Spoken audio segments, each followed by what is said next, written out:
couple little secrets about what you really need to be successful with Sasquatch research. And this is so important. This is the basis for everything. If you don't have a passion and a love for the wilderness, if you don't have an incredible, immense understanding of the wilderness that we have, that Sasquatch survive within, you're not going to go anywhere. You're not going to get anything. One of the primary things that I do, besides the tracking, is I study as best I can.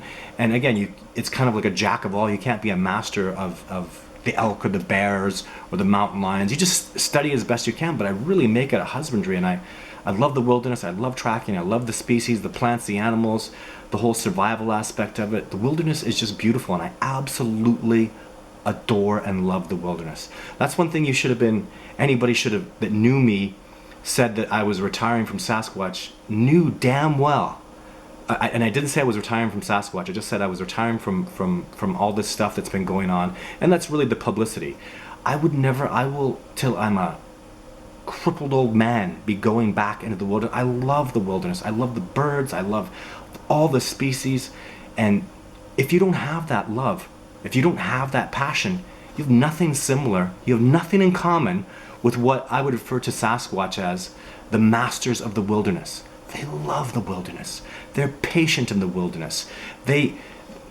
One of the things that they do that no other species does so well is they read nature. They read the ecology. They read the way the wind is moving, the way the sun is rising and changing the wind direction, how the birds move every day, and the animals and the deer react, and how squirrels will chirp a certain way when a lynx is coming on as compared to a wolverine or a mountain lion. They study all these things, and they can just sit back and listen to nature and read it the way we would get, information reports, the smells, the sights, the sounds of all the other species. Really, to have success, the most difficult thing with me in the beginning was, if I was going to try to approach a Sasquatch without their knowledge, which I was able to do by doing some very specialized things that, that's a whole other video to get into, but to do that, I had to not make a squirrel chirp. I had to not make the birds move inappropriately. I had to not affect the deer. That level of necessity required to move in on this species is, nearly impossible. You have to have everything going in your favor, and it's absolutely the truth. One of the times I had my best success, video 4, was in a snowstorm, and I was only able to navigate through the snowstorm because of a creek. I followed the creek. You couldn't see your hand 2 feet in front of your face. You can't smell. The wind's blowing in all sorts of strange directions. You're not going to pick up any scent. And that's one of the reasons I had, one of the many reasons, one of the many things I did that really ensured tremendous success. But anyways, the point of all this is, if you don't love the wilderness, and that's the Sasquatch adore the wilderness. The Sasquatch, when we're walking on trails, they're hiding in the bush like it's a blanket. I even have levels of trees that they won't move past before they get close. Like, they'll have 4 layers of trees before they'll even get anywhere. A minimum of 4 layers. If a Sasquatch is coming up on you and he's got 4 layers of trees between you and him, that's impressive. Normally they'll have 12 layers of trees in the beginning or more, not even approach you from those kind of vectors. But they love the wilderness. If you don't love the wilderness, there's no ability for you to build any kind of relationship on that. And that's primarily what I'll do in the beginning. Is I go into Sasquatch habitat, I identify the habitat by Sasquatch signs that they leave behind, and then I go and I film the birds, and I go watch what the wolves are doing, and I go study the elk, and I bring my camera out and I photograph stuff, not because it's my job. It's because it's really what I love. It's really what I'm just immensely passionate about.